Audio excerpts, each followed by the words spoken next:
Saat ini kita menghadapi tantangan yang begitu besar. Rakyat hidup dalam kesulitan, harga kebutuhan pokok melonjak, daya beli menurun, kelas menengah turun kelas, bahkan berkurang jumlahnya sebanyak 9 juta orang.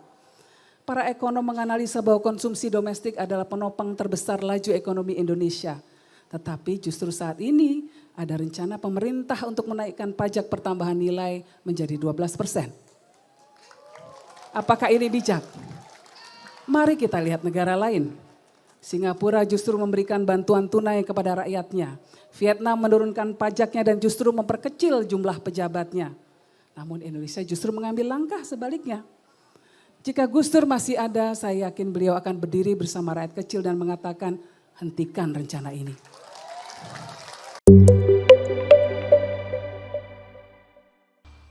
Assalamualaikum warahmatullahi wabarakatuh.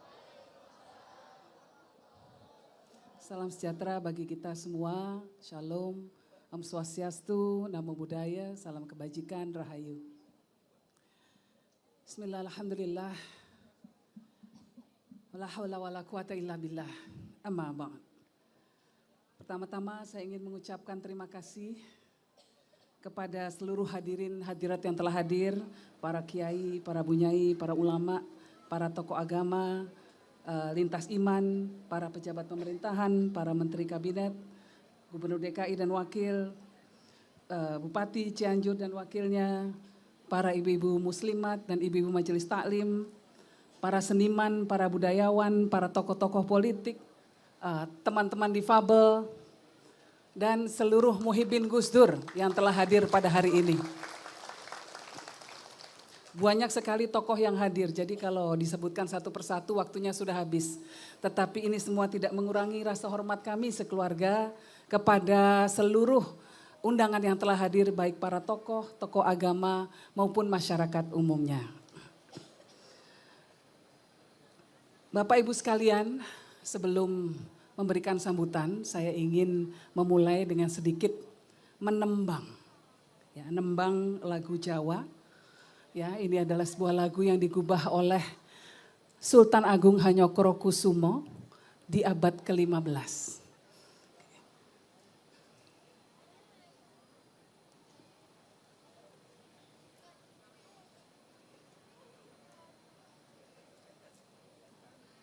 Gitarnya masih agak kelamaan, ya nggak apa-apa.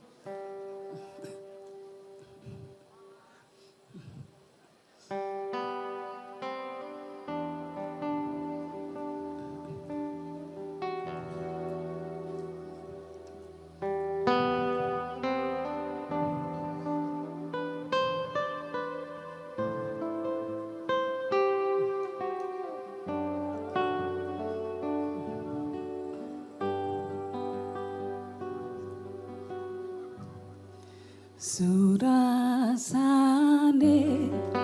Gusti kaya tingkang pokok kotem cerwajibmu teringgasan ngauruhiti tining ilmi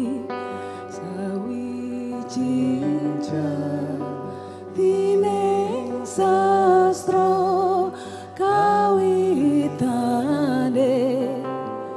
aksara sawiji alif kang tutu mangku kaibu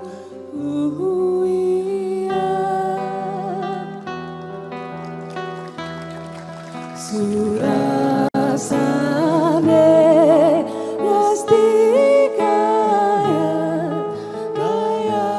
tingkang pokok kote cerwajibmu taringgasan ngauruhiti tining ilmi Bapareja tining sastro kawitane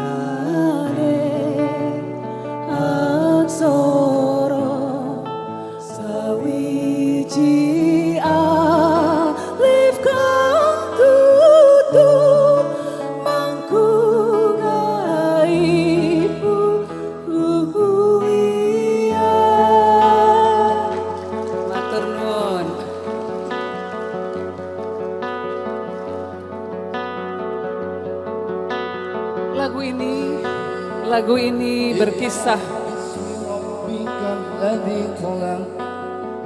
khalaqal insana min 'alaq Iqra' wa rabbukal akram alladzi 'allama bil qalam 'allamal insana ma lam ya'lam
Bapak Ibu sekalian yang saya hormati, tembang ini berkisah tentang kewajiban manusia untuk mencari hakikat kehidupan.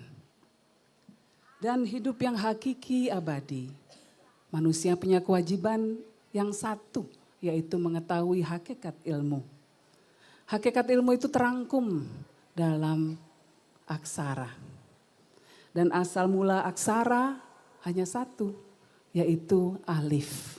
Alif inilah yang menjadi petunjuk yang memuat seluruh substansi kegaiban.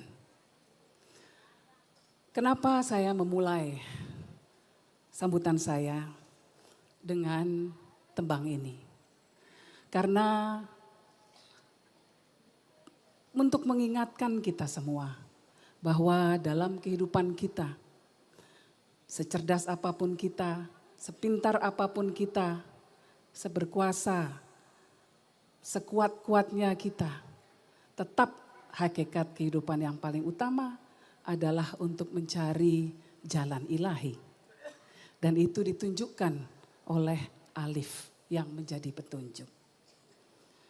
Bapak Ibu sekalian, hari ini saya berdiri di hadapan Bapak Ibu sekalian bukan hanya sebagai anak kedua Gus Dur, tetapi juga sebagai saksi hidup yang melihat dengan mata kepala sendiri bagaimana Gus Dur menjalani hidupnya dengan satu prinsip, yaitu menajamkan nurani dan membela yang lemah.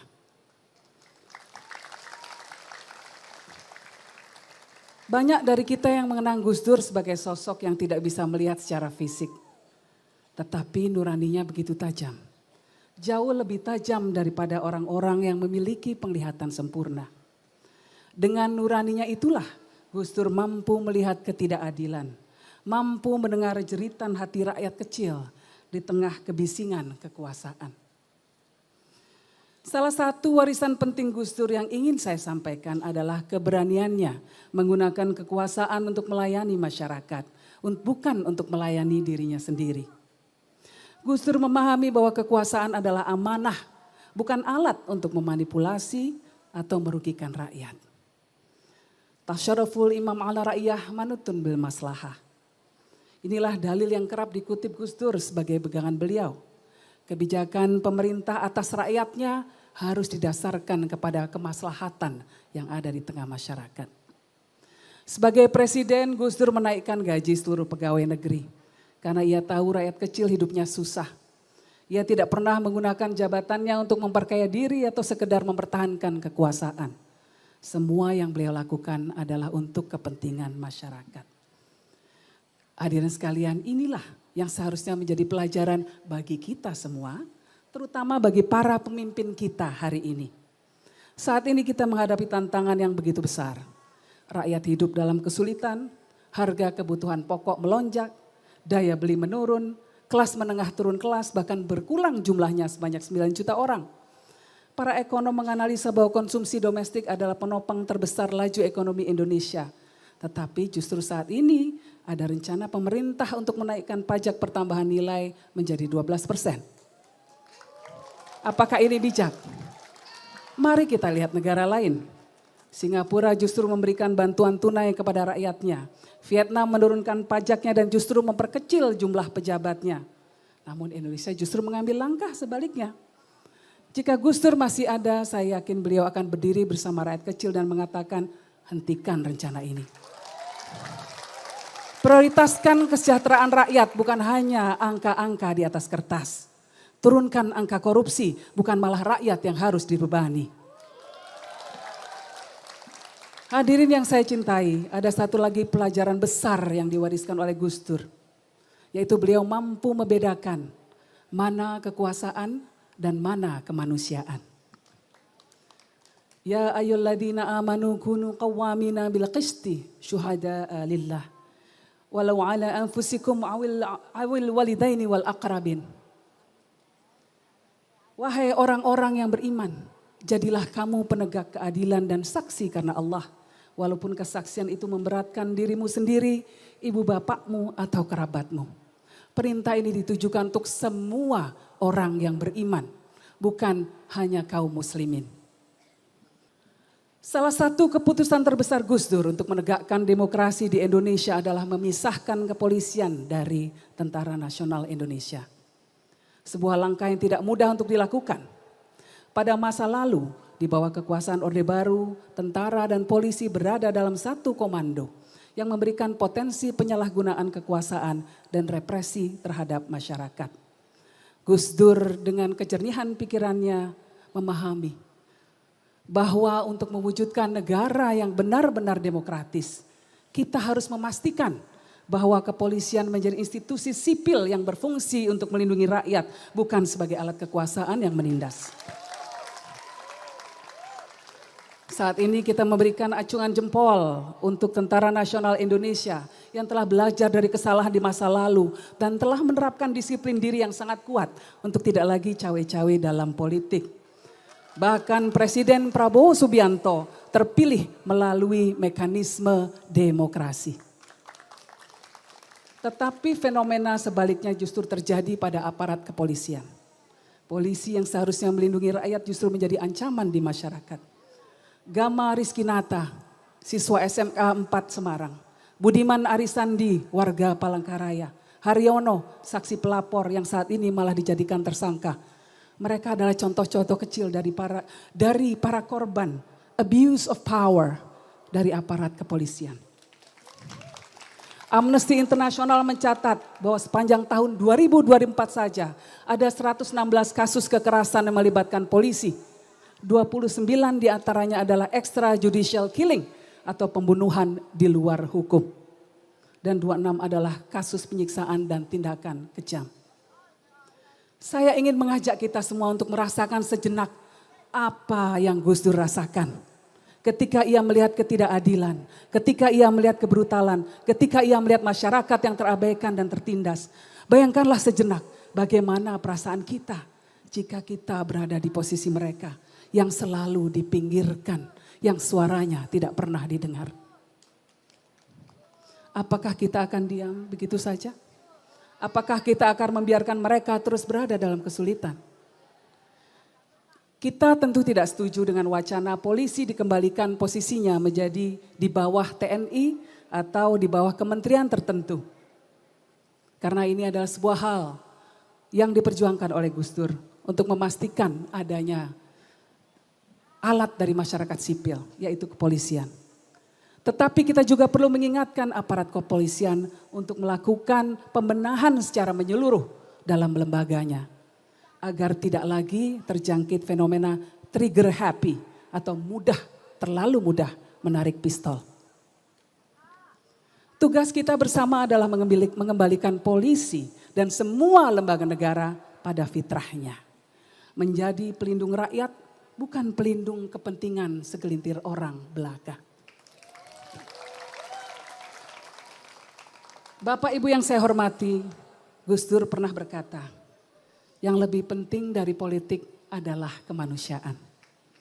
Pernyataan ini mengajarkan kepada kita semua bahwa segala keputusan, kebijakan, dan tindakan kita harus berlandaskan nurani.